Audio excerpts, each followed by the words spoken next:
Coucou, moi c'est Farah de Think with Farah. Je suis consultante en stratégie digitale et j'aide mes clients à penser leur business de façon holistique avec une approche analytique, stratégique et créative. Discutons ensemble des solutions concrètes pour optimiser votre business et le faire boomer. Je vous partage mes expériences, mes succès, mes échecs, mais surtout mes apprentissages pour que vous puissiez façonner l'entrepreneur qui est en vous et atteindre vos objectifs.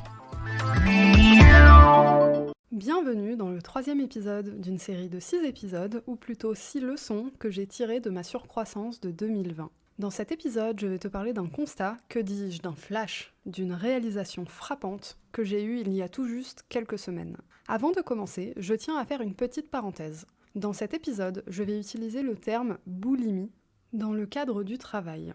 Donc si tu es sensible à ce terme du fait d'un trouble du comportement alimentaire ou pour d'autres raisons, je t'invite à écouter mon épisode de la semaine prochaine qui traitera de dépendance au travail. Bien que ce ne soit pas exactement la même chose, les enseignements que j'en ai tirés sont similaires. Tu devrais donc en tirer l'essentiel tout en préservant ta sensibilité. Je précise également que je ne suis pas une professionnelle de santé mentale et que le concept évoqué dans cet épisode est une conclusion de mon expérience personnelle.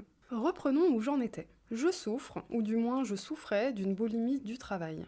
Mais alors, la boulimie du travail, qu'est-ce que c'est et pourquoi on en souffre ? Avant de répondre à ces questions, je vais te ramener à mars 2020, premier confinement. Tout le monde est coincé chez soi pour la première fois, l'activité des entreprises est gelée, et forcément la mienne aussi à vrai dire. On n'avait aucune visibilité sur ce qui allait se passer en même temps, donc normal, tu me diras. Toutes les entreprises avaient peur et voulaient garder leur trésorerie pour elles. Jusque-là, rien d'anormal. Par contre, ce répit, ce calme, n'a duré vraiment qu'un mois. Car dès que le président a annoncé le déconfinement début avril pour mi-mai, tout le monde s'est jeté sur le digital d'un coup. À ce moment-là, j'avais redémarré mon business à zéro depuis 1 an. Pour que tu aies un peu de contexte, je commençais à être stable, j'avais régulièrement de nouveaux clients, je n'étais pas au stade de gigantesque boom d'activité, mais j'étais quand même satisfaite de cette croissance. Un peu lente, mais surtout très stable. À partir d'avril, par contre, ça a été le tsunami dans ma face. Et dans la face de tous les freelances dans le digital d'ailleurs. Si j'ai des potes freelance qui m'écoutent, on est ensemble, les amis. Je vous envoie un maxi high five via ce podcast parce qu'on a survécu à cette vague. Bref, au tout début, je recevais des demandes de prospects tout le temps. Comme je vous l'ai dit dans le précédent épisode, je ne suis pas allée chercher mes clients. Ce sont bien eux qui sont venus à moi. Et donc, chaque semaine, j'avais de nouvelles demandes, des nouveaux devis à faire et toujours un peu plus. En plus, je signais pour la première fois des contrats de mensualité sur plusieurs mois, chose qui était toute nouvelle pour moi et qui me donnait enfin une visibilité sur ma trésorerie. Du coup, je suis rapidement passée de moi toute seule à une équipe de 2, puis 3, puis 4 personnes. Il a fallu que je m'entoure rapidement pour satisfaire cette nouvelle demande et j'ai commencé à rentrer dans une spirale de surcroissance qui m'a complètement dépassée sur la fin. J'ai toujours beaucoup travaillé. J'ai jamais vraiment eu de week-end ou de soirée, c'est un rythme qui me plaît, c'est un rythme d'indépendante. Bon, c'est un rythme un peu spécial, mais jusqu'à présent, moi, ça m'allait parce que quand j'avais envie d'arrêter de travailler, j'avais cette liberté-là. Et là, d'un coup, cette liberté, je ne l'avais plus du tout. C'est-à-dire qu'à partir d'avril jusqu'à le moment en fait où j'ai réalisé cette espèce de boulimie du travail, j'ai travaillé non-stop 7 jours sur 7, jour et nuit. J'étais devenue un robot en fait. Parce que j'avais d'anciens contrats de mensualité qui dataient d'avant, j'ai commencé à rentrer des gros contrats à temps plein à partir de septembre, j'ai continué de rentrer des petits contrats pour de la mensualité et d'autres contrats, des missions one-shot, mais si tu es freelance, tu le sais, une mission one-shot dure toujours plus longtemps que prévu. Alors j'étais bien entourée, tout le monde a fait de son mieux, mais ça restait quand même mes clients. Quand il y avait des présentations à faire, c'est moi qui devais les faire. Quand il y avait des choses à corriger, c'était de ma responsabilité. Et du coup, je me suis retrouvée avec un portefeuille client beaucoup plus gros que ce que j'étais réellement capable de gérer. Là, je vous raconte tout ça de manière totalement transparente parce que je vous ai dit dans ce podcast, je vous partage mes succès, mais je vous partage aussi mes échecs et mes apprentissages. Et ça a été vraiment ma claque de fin 2020 pour le coup. En fait, j'ai pris beaucoup plus de clients que ce que j'étais capable de gérer. Je pensais que j'étais capable de gérer avec l'équipe que j'avais, mais le fait est qu'en réalité, c'était pas aussi simple que ça. Et là où j'ai réalisé que j'avais un peu cette boulimie du travail, en fait, je suis freelance depuis quoi 2016, 2017 Ouais, depuis 2017. Et j'avais jamais eu cette stabilité-là. Il avait toujours fallu que je me débrouille à faire du chiffre par d'autres moyens, travailler un peu sur le côté, galérer, etc. Enfin, des débuts d'indépendante en fait. Je pense qu'on est nombreux et nombreuses à être passés par là. Donc là, pour la première fois, j'ai connu un boom d'activité et j'ai fait des factures, mais d'un montant qui me paraissait inaccessible par le passé. J'ai fait mes premières factures à 5 chiffres, etc. On est vraiment sur une autre stratosphère, quoi. Et donc, quand toi t'es freelance, que c'est globalement ta seule source de revenus, que t'es là, tu rames depuis plusieurs années, quand t'as des clients qui tombent littéralement du ciel, eh ben qu'est-ce que tu fais ? Tu prends les contrats. Moi j'ai toujours une règle, on ne dit jamais non à un client. Pas dans le sens pour créer des relations abusives, je parle dans le sens où dire non à un client, c'est se fermer une opportunité. Se fermer une opportunité de faire du chiffre, se fermer une opportunité d'apprendre quelque chose, se fermer une opportunité de gagner en compétences. Bref, c'est refuser d'aller au maximum de son potentiel et se fermer des portes bêtement. En plus, chaque nouveau client que j'ai m'a toujours demandé des choses que je n'avais jamais faites par le passé, donc je ne serais vraiment pas au stade où je suis aujourd'hui si j'avais juste l'habitude de dire non quand je ne savais pas faire quelque chose ou que je n'avais pas forcément envie de le faire. Donc restant sur cette logique-là, je n'ai pas dit non. J'ai rentré tous les contrats que je pouvais, c'est-à-dire 100% d'entre eux en réalité, et j'ai commencé à bosser, à déclencher les contrats, à livrer ce que j'avais à livrer, sauf qu'au bout d'un moment, le 7 jours sur 7, ça finit réellement par peser. Et bien que j'ai conscience d'avoir une force de travail assez énorme, là c'était vachement trop. Au début, je m'étais dit, bon, on est confiné, on ne peut pas sortir, il n'y a rien à faire, donc qu'est-ce que j'ai d'autre à faire dans ma vie que de travailler, n'est-ce pas ? Donc tant qu'à faire, autant faire du chiffre. Donc c'est ce que j'ai fait, j'ai rentré tous les contrats. Jusqu'à un moment où j'étais au bord du breakdown, mais vraiment, j'ai envie de dire burn-out, j'ai envie de dire breakdown, c'était un ensemble de plein de choses comme ça. Je pense que j'étais à un cheveu de fondre en larmes, de péter les plombs. C'était moralement très très très très difficile parce qu'en plus, il y avait beaucoup de problèmes à gérer, beaucoup d'urgences, tout était à faire dans l'urgence parce que tout le monde a besoin du digital maintenant. Donc psychologiquement, c'était quand même une période assez compliquée. Maintenant, passons directement au moment où ça m'a tapé dans la figure. Donc, il y a eu une semaine où j'ai eu une crise urticaire, j'en ai parlé dans mon épisode d'introduction. Cette crise urticaire, ça m'a fait me dire, ok, là Farah, ton corps te parle, ton mental te parle depuis plusieurs semaines maintenant, mais tu es têtu comme un bélier et tu ne l'écoutes pas, et ben là ton corps va te le montrer.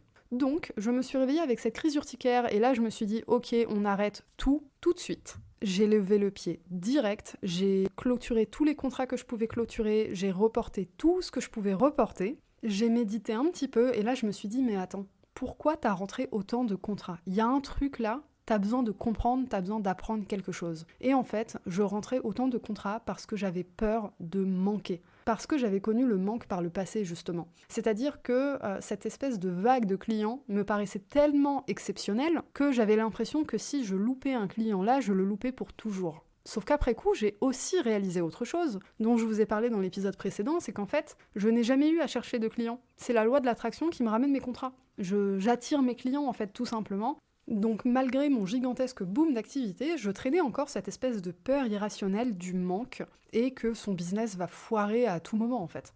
Et à la seconde où j'ai réalisé qu'en fait j'attirais mes clients et je n'allais pas les chercher, j'ai commencé à refuser tous les contrats qui rentraient. C'est-à-dire que là, j'enregistre cet épisode, nous sommes début janvier, et je ne prends plus rien jusqu'au mois de mars. J'ai coupé les robinets. Dit comme ça peut paraître comme un choix un peu particulier, mais comment ça, t'as un boom d'activité, etc. Pourquoi tu te tires une balle dans le pied ? En réalité, je ne me tire pas une balle dans le pied du tout. J'ai besoin de ce temps pour moi. En plus, je prends plaisir à enregistrer ce podcast, chose que je n'aurais pas pu faire par le passé. J'ai rebrandé mon compte Instagram également, le compte Think with Farah. Je lance d'autres projets sur le côté, bref, je prends du temps pour moi. Alors oui, je prends du temps pour moi pour travailler. Mais je suis une entrepreneur, c'est quelque chose qu'on ne peut pas m'enlever. Et je pense que si tu es entrepreneur aussi, tu as cette même flamme qui t'habite, qui fait que tu as besoin de créer des choses, tu as besoin de créer de la valeur. Tu ne peux pas rester comme ça sans rien faire. Maintenant, si tu es entrepreneur comme moi et que tu as un business pour tes clients et un ou plusieurs business pour toi-même, on sait très bien que travailler pour soi ne demande pas du tout la même énergie. Au contraire, on se nourrit de travailler pour nous-mêmes plutôt que de dépenser de l'énergie. Alors maintenant, je ne sais pas pour toi, mais moi, j'adore quand même travailler pour mes clients. Sinon, je ne ferais pas de freelancing depuis plusieurs années maintenant. J'aime vraiment beaucoup ça. Par contre, là, je me suis retrouvée dans une situation où je ne faisais plus que ça. Alors qu'avant, j'avais cet équilibre que je trouvais entre les business que j'avais de mon côté à moi et puis le conseil que je faisais pour mes clients. Là, je me suis retrouvée exclusivement à travailler pour les autres et à ne plus avoir un seul moment pour moi. C'est-à-dire que mon blog, par exemple, le dernier article que j'avais écrit, c'était au mois d'octobre, je crois, début octobre. Entre octobre et janvier, je n'ai rien pu écrire, alors qu'avant, j'écrivais quasiment toutes les semaines, toutes les 2 semaines. Enfin voilà, j'étais vraiment complètement dépassée par le temps. Je ne prenais plus de nouvelles de mes amis. J'ai été entièrement absente de la surface de la Terre. Donc là, après avoir frôlé le burn-out et avoir réalisé cette espèce de boulimie du travail, je me suis posée 2 secondes et je me suis dit ok, stop. Donc j'ai ralenti mon activité. Et là, ce qui se passe, c'est qu'avec les quelques clients que j'ai gardés, je gagne en productivité et je reprends plaisir à travailler pour eux. Et ça, c'est essentiel en fait. Je m'en suis rendu compte au niveau de la productivité, de la santé mentale, de l'efficacité et de tout un tas de choses, même le rapport humain avec ses clients. Si on n'est pas bien, si on n'apprécie pas profondément de travailler pour eux, eh bien ça se ressent dans la qualité de notre travail et de notre accompagnement tout court. Parce que là, avant de conscientiser ma boulimie du travail, en fait, j'étais rentrée dans la peau de quelqu'un en CDI depuis 30 ans, que ça fait chier d'aller travailler, vraiment, hein, j'emploie ce terme-là parce que c'était une plaie de bosser, quoi. Alors qu'à la base, on est à son compte justement pour éviter ça. Le rythme métro-boulot-dodo, on n'en a pas envie, on a envie de prendre plaisir à bosser, que ce soit pour soi, pour ses clients ou autre. C'est un plaisir quand même. On est là, on y passe du temps, c'est quand même un aspect de notre vie qui compte. Je vous en parle comme ça, je suis vraiment passionnée par tout ça, donc passer d'être passionné à oh là là, je suis fatiguée, j'ai pas envie de me lever, j'en ai marre de travailler. Là, je me suis dit, Farah, il y a un truc qui va pas. T'es en train de rentrer dans un schéma, là, c'est pas bon du tout. Mais en même temps, maintenant que cette vague est passée et que je prends du recul, je me dis que c'est complètement normal d'avoir atteint ça. Parce qu'à un moment, j'étais à l'équivalent de 3 à 4 temps plein par semaine. C'est-à-dire que j'avais un gros contrat à temps plein, plus tous mes autres contrats qui étaient plutôt du mi-temps ou des missions ponctuelles, plus mes business sur le côté, et en plus j'enseigne dans 2 écoles différentes. Et là, pendant que je suis en train de vous lister ça, je suis en train de compter sur ma main et je me dis waouh, ok, j'adore faire plein de choses différentes et je pense clairement que je ne vais pas arrêter, mais ce ne sera pas du tout à la même intensité et surtout pas tout en même temps comme ça. Là, en fait, si je devais résumer tout ça en un seul mot, l'apprentissage que j'ai, c'est lâcher prise. Avoir confiance en soi, en fait, avoir confiance en ses capacités et surtout ses capacités à attirer ce qu'on veut, à attirer la croissance qu'on mérite et à attirer la sécurité qui fera qu'on arrêtera de traîner des peurs irrationnelles dans son business. Parce qu'en réalité, si j'en suis arrivée à ce stade-là, frôler le burn-out, c'est parce que j'avais vraiment un ensemble de peurs irrationnelles qui m'avaient transformée en control freak. J'avais besoin de garder le contrôle sur absolument tout et de me gaver de travail au point d'imploser, en fait, littéralement, parce que j'avais peur de manquer. Et ces peurs-là nous font prendre des chemins, qui nous font prendre des décisions, à la fin, qui nous desservent. Pourquoi ? Parce qu'on manque de confiance.